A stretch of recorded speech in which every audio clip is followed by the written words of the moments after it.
El cine, Cuba y la revolución. Una de las cinematografías más sólidas y propositivas tanto de Latinoamérica como del mundo es la cubana. Cuna de propuestas importantes, de clásicos absolutos y de documentales invaluables, el cine cubano ha alojado también controversias y debates intensos sobre libertades y sobre los alcances y finalidades del cine. Por si eso fuera poco, la importancia cultural y política de Cuba coloca al país siempre bajo la lupa, y muchas ficciones cinematográficas hablan del país o vinculan sus anécdotas y personajes a él, y es buen momento para hacer recuento de todo ello. La razón, además de nuestra admiración por el cine cubano, no es otra que la presencia de Alexandro Aldrete, guionista que ha formado parte de los cuerpos de escritura de Yankee, La Casa de las Flores y Anónima en Netflix, de las películas Mañana Psicotrópica y Muerte al Verano, y que también escribió Cuba 58, serie en podcast producida por Sonoro. Hablemos con Alexandro de las transformaciones del cine cubano y sobre todo de su importancia. De eso trata este episodio. Yo soy Eric Estrada. Esto es Cine Garage. Aquí cabe todo el cine.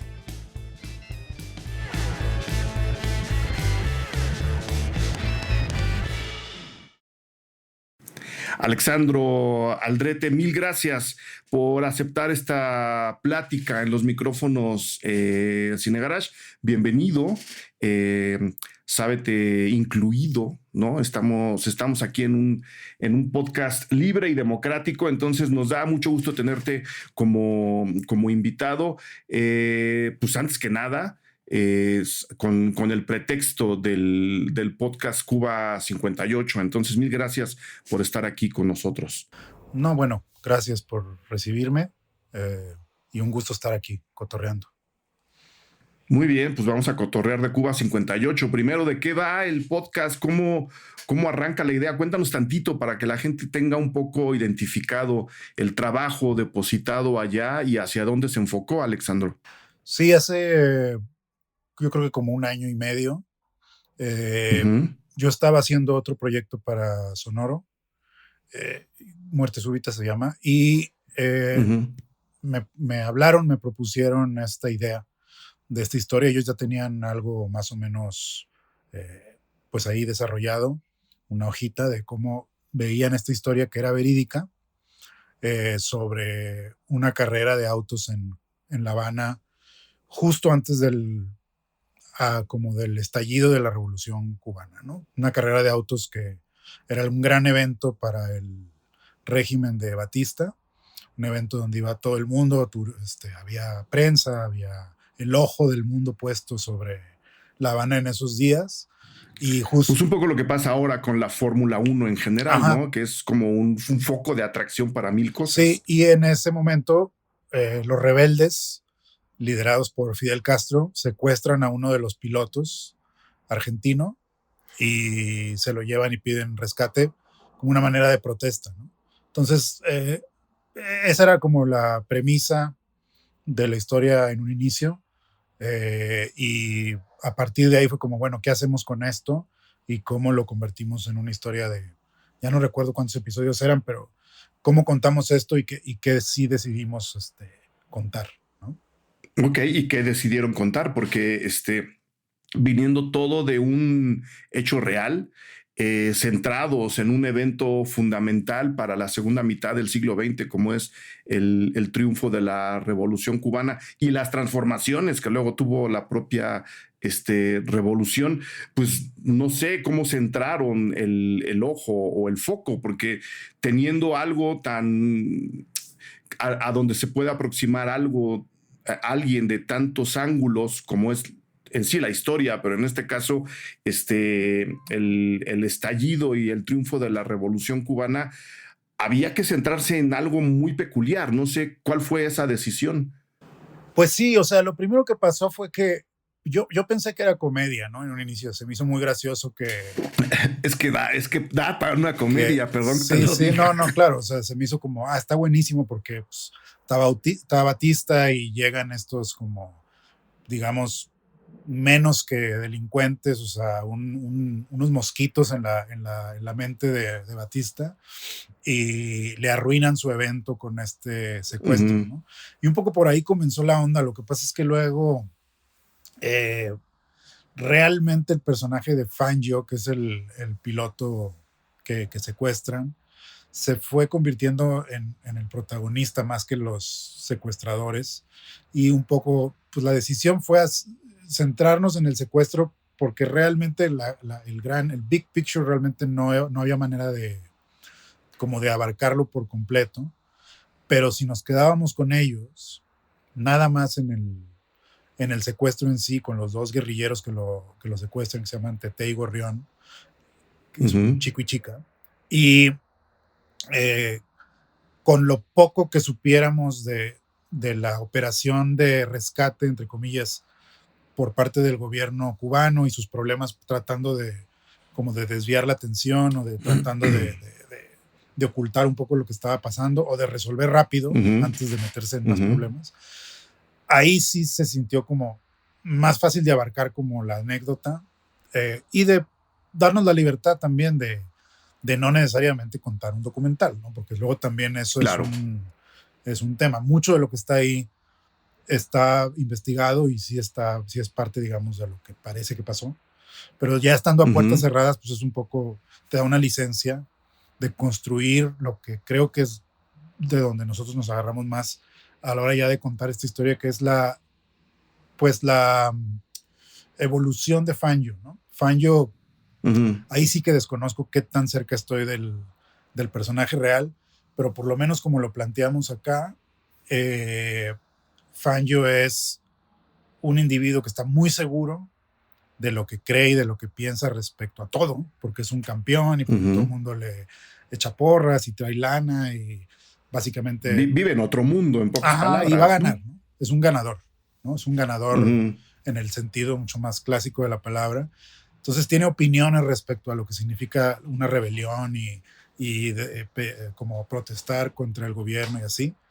Y el arco que se trató de hacer, ¿no? Es como alguien que está muy seguro de una opinión a alguien que comienza a dudar de sus propias ideas y a tener un poquito como de darle un poquito del beneficio de la duda a los secuestradores. No Ujú. tanto que se haga su amigo, aunque está planteado un poco que hay momentos de empatía entre los secuestradores y él, pero más bien ideológicamente de alguien que, se, que aprende algo, ¿no? Porque si no, sería Claro, nada que, más que, que ve como, un ángulo ajá, diferente, porque si no sí. sería solo como alguien que pues es secuestrado y luego es liberado o logra liberarse, ¿no?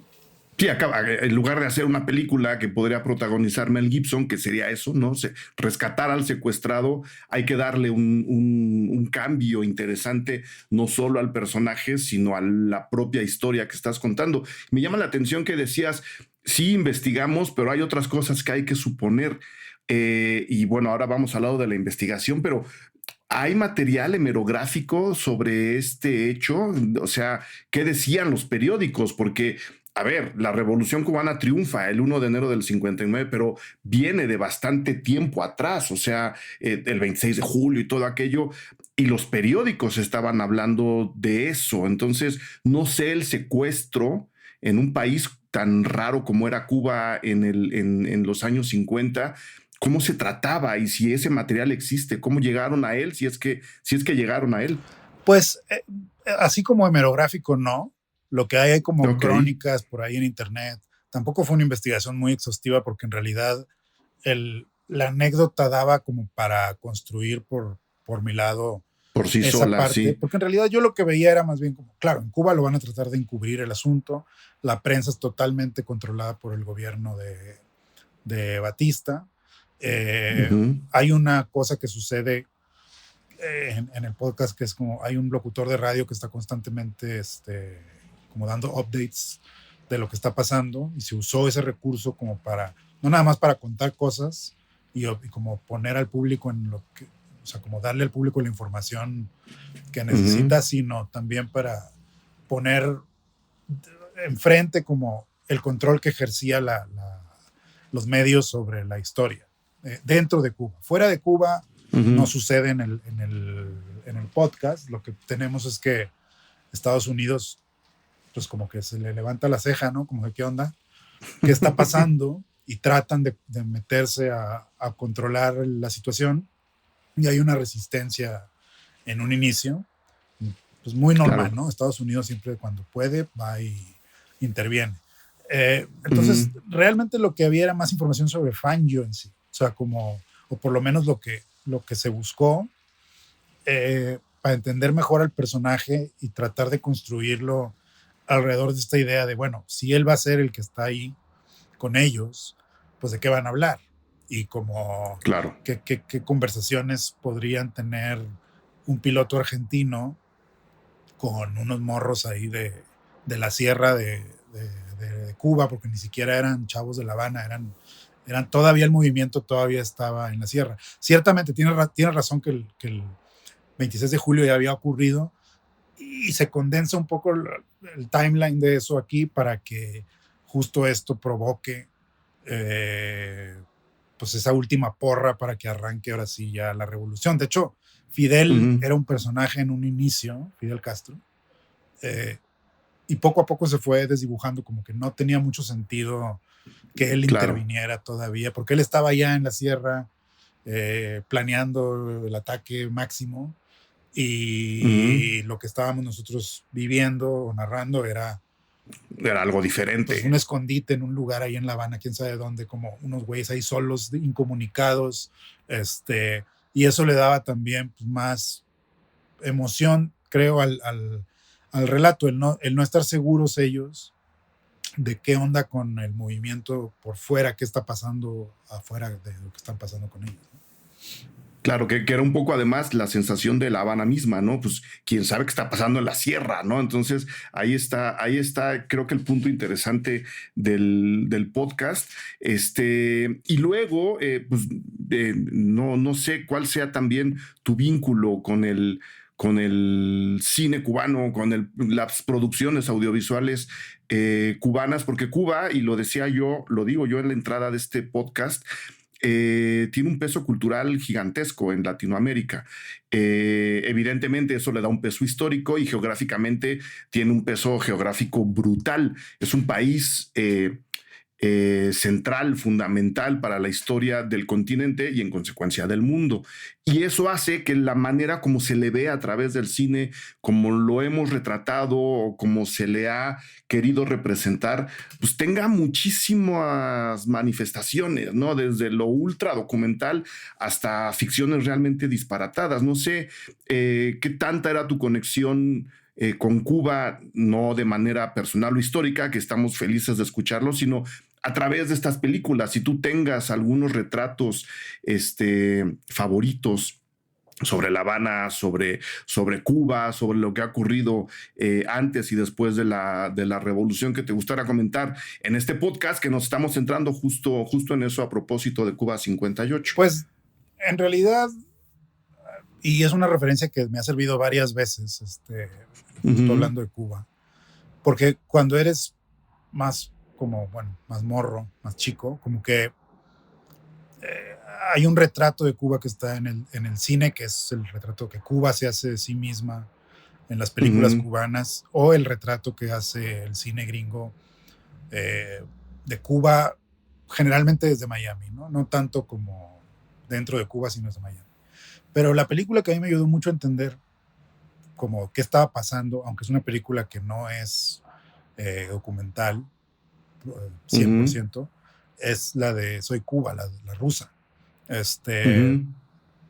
esa ha alimentado mucho como de las ideas que se plantean acá en relación a qué estaba pasando para que existiera una revolución. O sea, qué fue lo que, o sea, cuál era la situación más allá de lo que podamos nosotros opinar de un líder como Fidel Castro o de lo que pasó después con la revolución cubana, etcétera. Uh ¿Cuál -huh. era la situación en el momento en el que sucedió el movimiento? ¿Qué tiene que pasar para que surja una revolución? Y en esa película, que es muy bella y que es muy estéticamente es como impactante, Sí. la verdad no tiene como igual lo que hacen ahí a veces con la cámara y tal, pero es tan exagerado el retrato de la Cuba oprimida por Estados Unidos que ayuda, obviamente lo ves ahora y es una cosa, te da risa, ¿no? Pero ayuda a entender el contexto en el que algo como la revolución se formó, que es una total Ujú, desigualdad, un abandono así como muy brutal y pues sí, como un gobierno totalmente rendido ante otros intereses internacionales. Y eso ujú. a mí me sirve porque me ayuda a no tomar lados a la hora de escribir algo como esto. Es decir, y eso hubo conversaciones sobre eso como en cuanto a qué estamos diciendo de la revolución.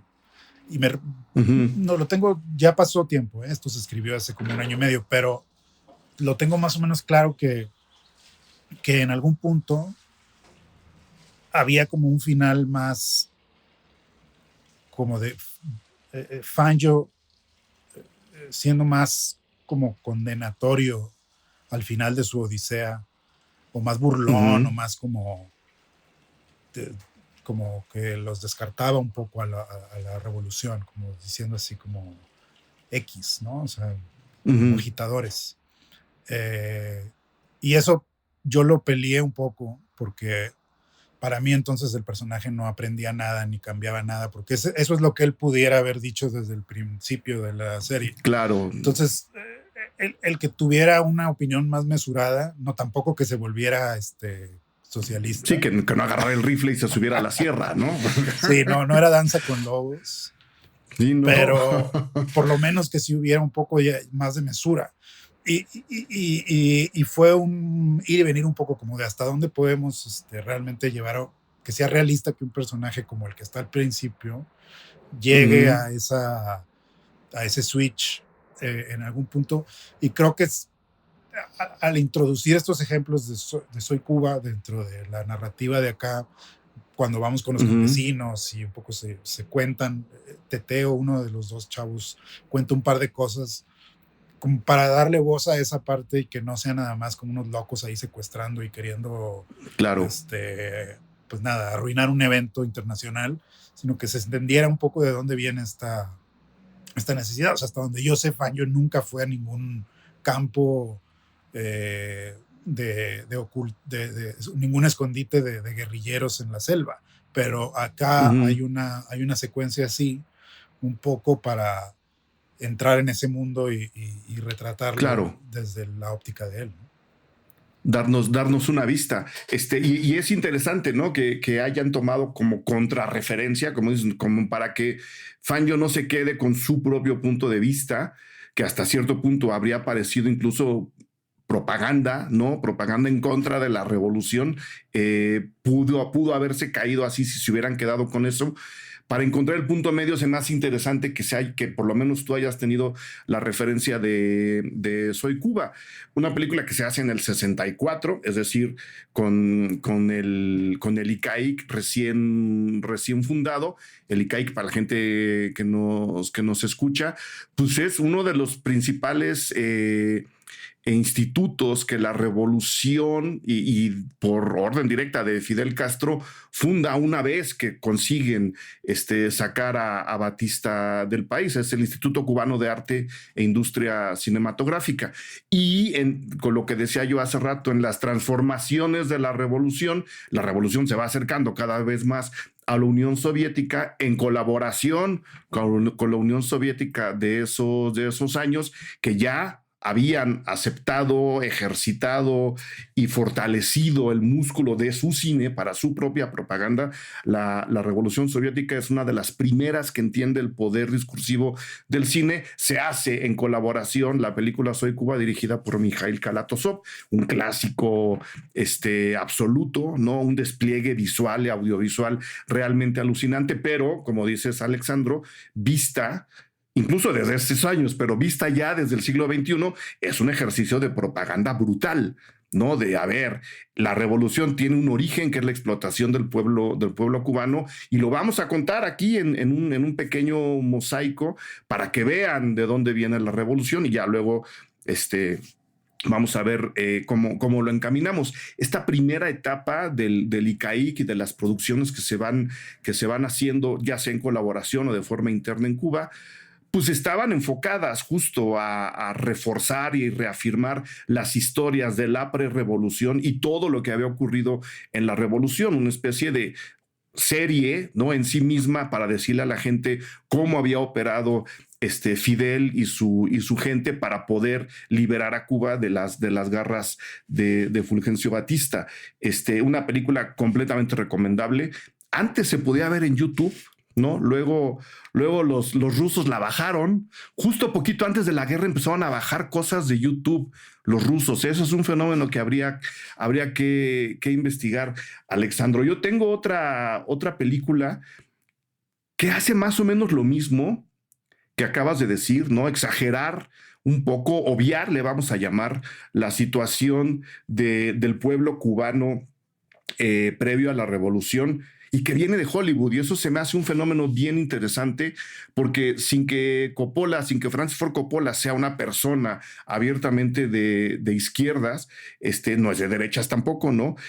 A la hora en que lleva a su padrino a Cuba, ¿no? En la segunda película del Padrino, el retrato que vemos a través de sus personajes es un poco ese, ¿no? El de gente muy empobrecida, el de las calles completamente destrozadas, y por el otro lado, un poco contraponiendo, y por eso pongo el ejemplo aquí inmediatamente después del tuyo, una Cuba en donde Batista está asociado, pues como era, ¿no? Creo que ahí no podemos negar los datos de la historia. Un presidente completamente asociado en todos los sentidos con las grandes empresas americanas, en vínculo con la mafia americana también, ¿no? Entonces Coppola como que nos da este otro lado de sí, había una explotación, sí, venía una revolución bajando de las montañas, pero ojo, el gobierno tampoco estaba haciendo mucho como para ayudar a la gente. Entonces yo recomendaría una función doble, si es que encuentran Soy Cuba, de ver El Padrino, que además es una película alucinante, con Soy Cuba, que no deja de ser impresionante también, como para tener estos dos lados que sin que embonen al 100%, pueden darnos una idea del entorno en el que se desarrolla la historia que escribiste, Alexandro. ¿El Padrino te gusta? Sí, claro. El Padrino 2 es la de Cuba. O dije burradas, porque bueno, también me puedes decir, oye, no estoy de acuerdo con lo que... No, obviamente el Padrino, las tres, pero esa que dices es la 2. Es buenísimo. Obviamente es de mis películas favoritas, ¿no? Ya que me guste o no, ya es besides the historia. Point. Pero sí. Es genial. Y sí, digo, no fue directa la referencia, pero claro que ahí queda muy claro ese retrato de que los intereses que estaban dentro del gobierno cubano no eran los del pueblo cubano. Y hay un deal gigante que se está haciendo ahí entre los mafiosos y las empresas y el gobierno, que la revolución viene a echar a perder. Y que por eso realmente pues se cae un poco el gobierno de Cuba a partir de lo que sucede en esas escenas del Padrino 2, justo cuando está Pacino ahí. Sí, o sea, creo que las dos películas un poco cuentan lo mismo. El Padrino resulta ser más sutil que Soy Cuba, pero dicen un poco... Sí, porque además su interés central no está ahí tampoco, ¿no? Pero realmente sí cuentan esa historia, porque bueno, El Padrino finalmente se trata de cómo el imperialismo americano se come a sí mismo, ¿no? En esta historia de esta familia. Entonces sí, vaya, no lo concienticé yo a ese nivel, pero claro que siempre, pues El Padrino lo he visto seguramente unas 40,000 veces. Entonces, quieras que no, probablemente, o sea, vaya, he visto El Padrino 2 más veces que cualquier película cubana. Claro. Entonces, incluso que El Padrino 1, ¿no? Sí, también, seguramente, también. Sí. Hola, yo soy Eric Estrada, director editorial de Cine Garage. Vengo a invitarles a que se sumen a nuestro perfil Patreon. Al hacerlo, ustedes contribuyen con una muy pequeña cantidad que se convierte en elemental en pilar fundamental de la producción de estos podcasts y de todo el proyecto Cine Garage, del que ustedes comienzan a formar parte y a través de ese perfil Patreon disfrutan de una ya muy larga serie de contenidos exclusivos que semana a semana, día a día, van creciendo todavía más y que van desde críticas de cine a estrenos en salas y en streaming hasta cobertura de festivales, además de actividades que tenemos entre la gente que estamos dentro del perfil, entradas al cine y descuentos a nuestros cursos y talleres. Inscríbanse www.patreon.com/cinegarage y comiencen a disfrutar de este contenido exclusivo. En esta ocasión, mil gracias a Augusto Rodríguez, Héctor Az, Rosalinda Ortiz, Alma Macé, Agustín Hernández, Mauricio Acevedo, Fito Valdés, Álvaro Valdés, Luis Carlos, San Juan Pérez, Ana Tamayo. Ellas ya son parte del perfil Cine Garage. Vengan, les estamos esperando. www.patreon.com/Cine Garage.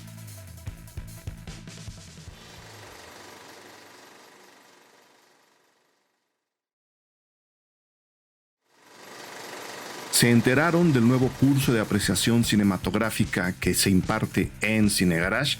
Yo soy Eric Estrada, director editorial de Cine Garage, crítico de cine, y me toca justamente a mí impartir en línea este curso de apreciación cinematográfica, al cual los invito a inscribirse. Vamos a explorar todos los aspectos y todos los elementos del encuadre cinematográfico, del discurso cinematográfico, de la forma y de su fondo, para que ustedes recuperen esa emoción en las películas y sobre todo para que ustedes capten lo que hay debajo de lo que nos cuentan las películas, debajo de la famosa trama. Vengan a identificar estos elementos, vengan a divertirse a este curso de apreciación cinematográfica y vengan. Esperamos que nuestra emoción alrededor del cine renazca con ejercicios como este curso. Encuentran toda la información en www.cinegarage.com o escribiendo directamente al correo electrónico joaquin@cinegarage.com. El curso está abierto a todo mundo en cualquier parte del planeta. Apreciación cinematográfica en línea, ahí les espero, ahí nos vemos, ahí nos vamos a divertir.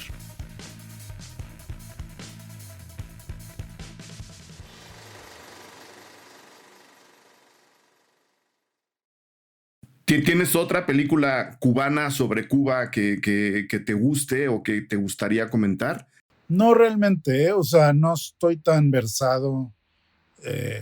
Digo que Vampiros en La Habana y así vamos a empezar a decir las que hemos visto, pero en realidad el retrato más como ahí en el piso que yo he visto de Cuba, a pesar de que es muy estilizado, es el de Soy Cuba, porque las películas que son tipo Memorias de su desarrollo o sea, las películas como más emblemáticas de ya el cine revolucionario,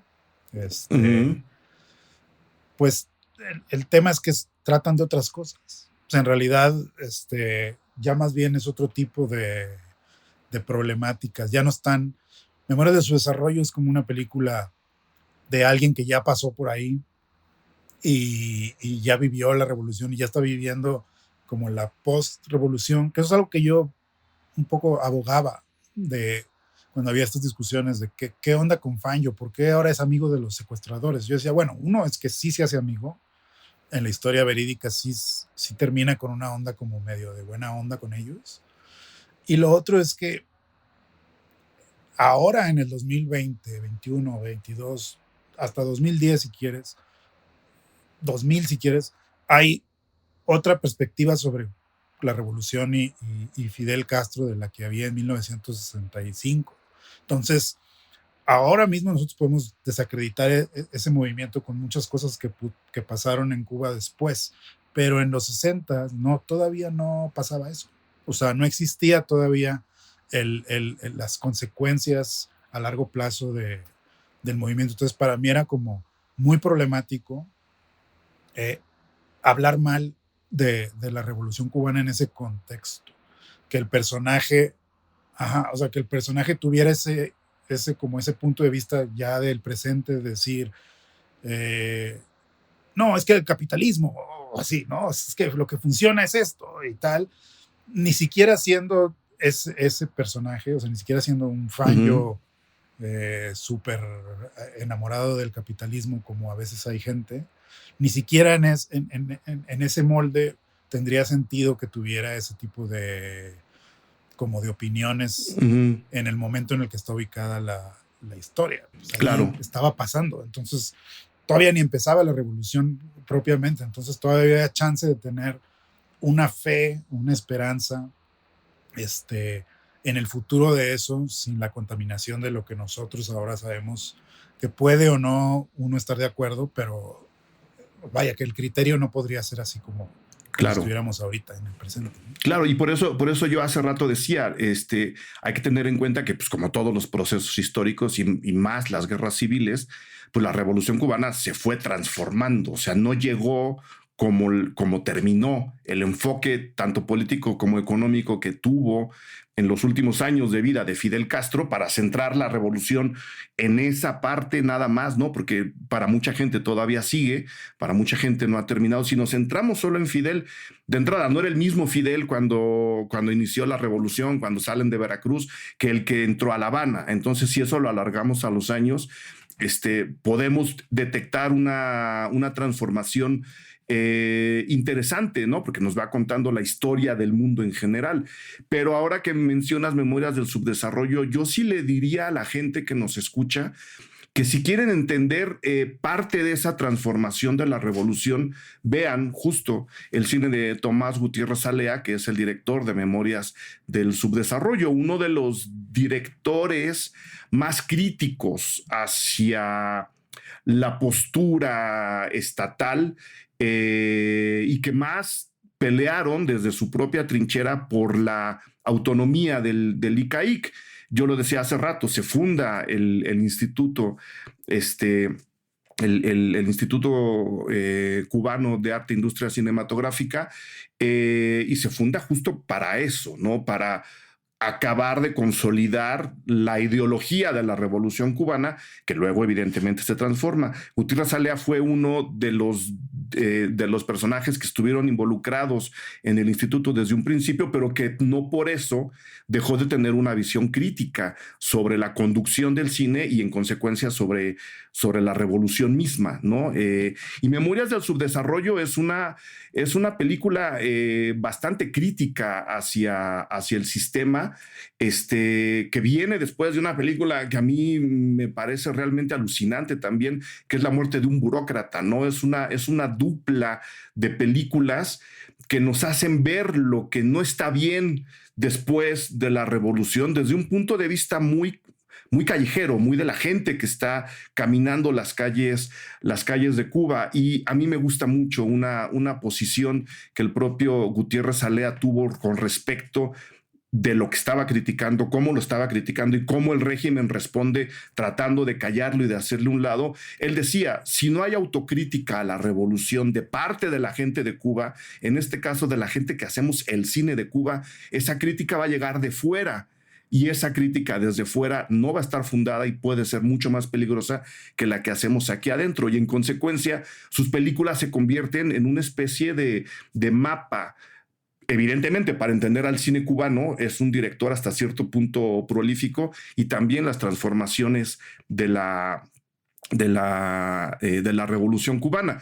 Me voy a centrar en otras dos películas del propio Gutiérrez Alea. Por un lado, Fresa y Chocolate del 93, del otro lado, Guantanamera del 95. Son sus dos últimas películas. Él muere en el 96, que dejan muy bien planteado cómo la primera etapa del cine cubano de la revolución se está centrando en la vida de la revolución, de los revolucionarios, de los orígenes, lo que hablábamos hace rato, pero después, tratando justo y consiguiendo un poco de autonomía del ICAIC respecto del régimen, se empiezan a centrar en la vida de la gente civil. O sea, Fresa y Chocolate y Guantanamera son películas de la gente de Cuba.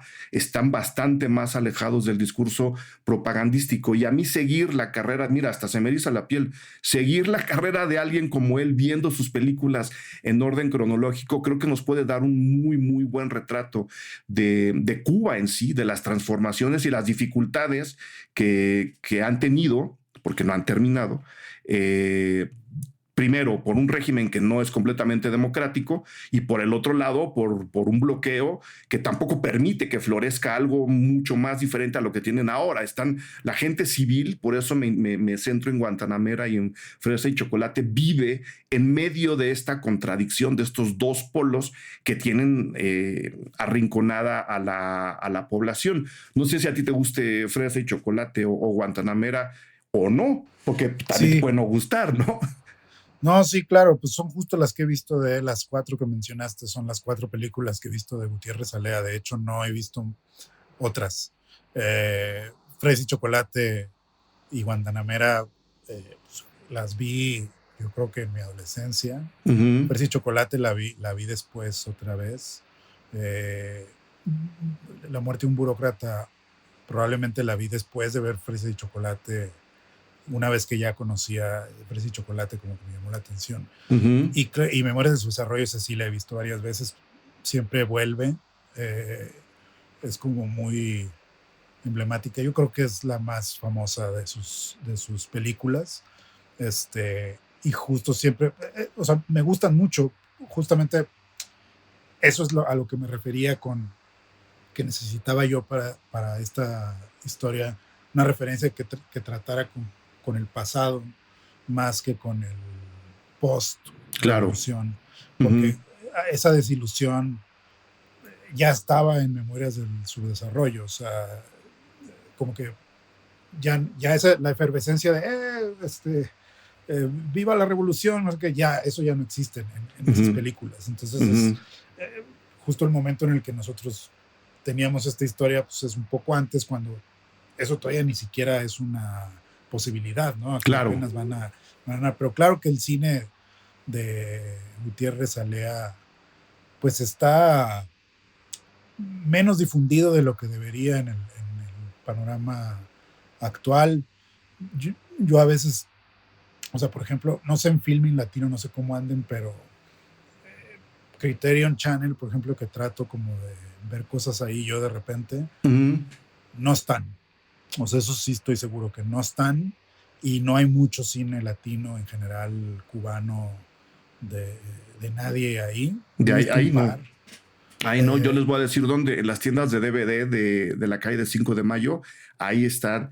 Pues yo he llegado a contar 8 o 10 películas de Gutiérrez Alea. O sea, sí hay, y pues bueno, ya los amigos piratas de Tepito, hombre, no solo puedes pedir las películas, hay un puesto completo que dice cine revolucionario y anarquista. Ahí está todo lo que busquen de Cuba, se los puedo yo garantizar. Nada más, bueno, antes de entrar, a ver si tienes alguna otra sugerencia o si te gustaría hablar incluso de Cara Cortada, que es otro retratito de Cuba. Nada más para no dejar volando el dato, porque sí me interesa mucho que la gente se tome, despertar el interés de la gente en leer un poco sobre la propia historia del cine cubano y revisarlo cuando se pueda, porque se siguen haciendo películas y se siguen haciendo películas muy valiosas en Cuba.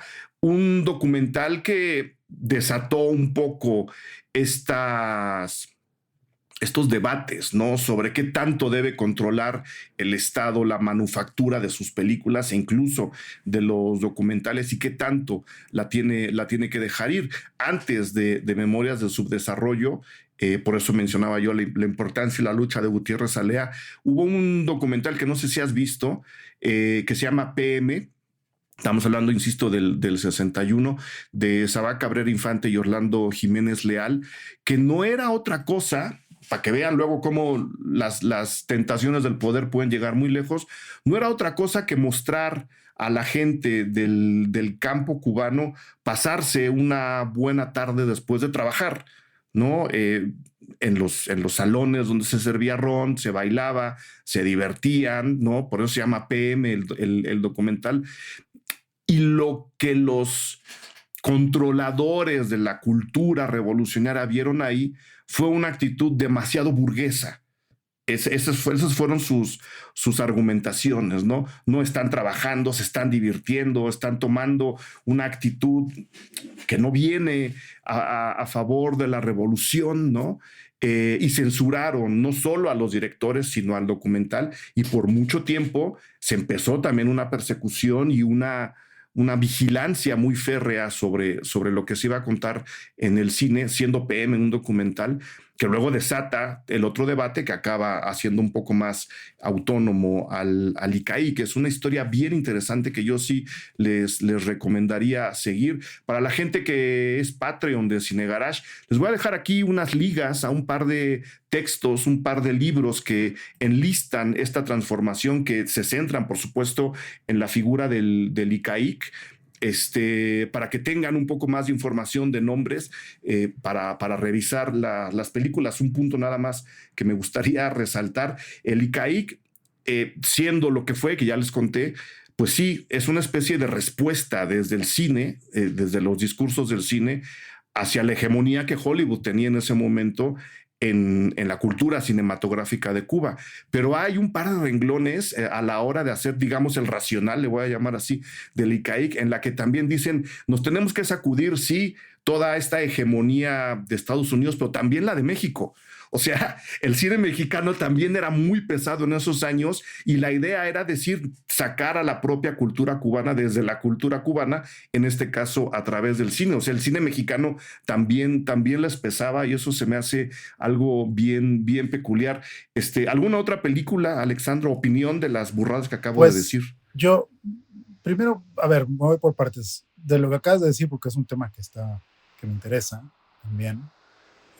Porque ese debate existe aquí también, sí, sobre qué tan válido es que el gobierno financie el cine, lo cual es una discusión que a mí me sorprende que exista, pero existe, pues. Y hay como esta opinión de que pues, el gobierno no tiene por qué. El gobierno no tiene por qué financiar nada. Básicamente, si tus películas o si tu arte no jala económicamente, pues entonces no tiene por qué existir. Y entonces ni pidas, ¿no? O sea, hay un lado del debate. El otro lado del debate es como, ve lo que financian, ¿no? Sí. Es como, siempre sacan a Derbez y a estas películas. Sí, siempre el ejemplo es ese, sí. El ejemplo siempre es Derbez y Chaparro. Gareda y todo esto. Y es como, ve lo que financian cuando los dejas. Y las dos cosas es como, bueno, la primera es una falacia, es como, ¿de qué estás hablando? Sí, obviamente que el gobierno tiene la obligación de cuidar sus artes, ¿no? Y financiarlas. Y lo otro es, pues es parte también de la labor del gobierno financiar una industria, sí, y que pueda funcionar por sí misma. Vaya, que obviamente no queremos que Martí Gareda pida Eficine para todas sus películas, porque si llega un punto en el que dices, oye, pero entonces ¿a qué horas vas a tú de que realmente la operación, en qué momento va a ser autosuficiente? Pero la contracara de eso es súper peligrosa, que es que no dependemos nada más del dinero privado. En el caso del cine mexicano ahorita lo que pasa es que llegó Netflix, llegó Amazon, llegó toda esta gente. Hay mucho trabajo, como antes no existía. Hay muchísima producción. Todo se encareció, las películas cuestan mucho más, los sueldos de todo el mundo son mucho más altos. Y eso, pues es muy padre, realmente, para todos nosotros. Tiene un lado muy bueno, sí. Nosotros no pensábamos que fuéramos a vivir de esto hace 5 años y de repente ya puedes. Pero lo que pasa luego es que reconfigura un poco la labor o el lugar que tiene un fondo estatal. Porque entonces sí te hace preguntarte, ok, ¿qué películas no se están haciendo ahorita que Netflix no va a hacer o que Amazon no va a querer reproducir? ¿Y qué películas está el Estado financiando por cuestiones culturales, que se está quedando en medio? de eso. Esa es mi pregunta, porque yo soy justo el güey que hace ese tipo de películas. Claro. No, y ese tipo de Este, películas de las que a mí me gusta hablar también, si es que esas vamos, ¿no?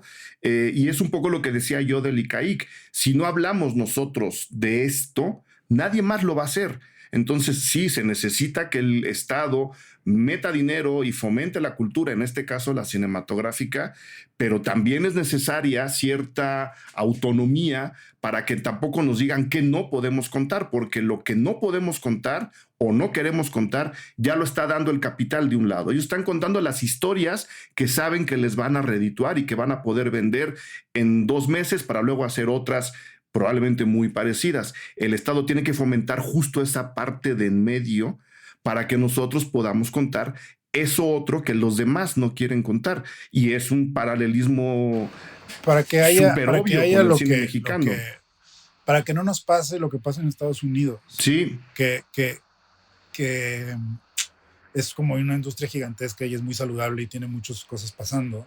Y hay cine independiente, o sea, existe todavía. Sí. O sea, todavía puedes juntar $5 millones independientemente y hacer una película, aunque luego pues ahí se quede, ¿no? Y no llegue realmente a ningún lugar, pero existen. Pero lo que sucede en Estados Unidos está cañón, que es cuando ves una película independiente de verdad, que ocurre en algún, no sé, en Louisville, o en algún lugar así. En Alabama. Hay un shock, o sea, cuando ves eso, hay un shock de, esto es Estados Unidos. O sea, ya no estás viendo la versión estudio de Estados Unidos, donde todo el mundo tiene depas chidos y todos viven en casas grandes y todo el mundo tiene carros nuevos.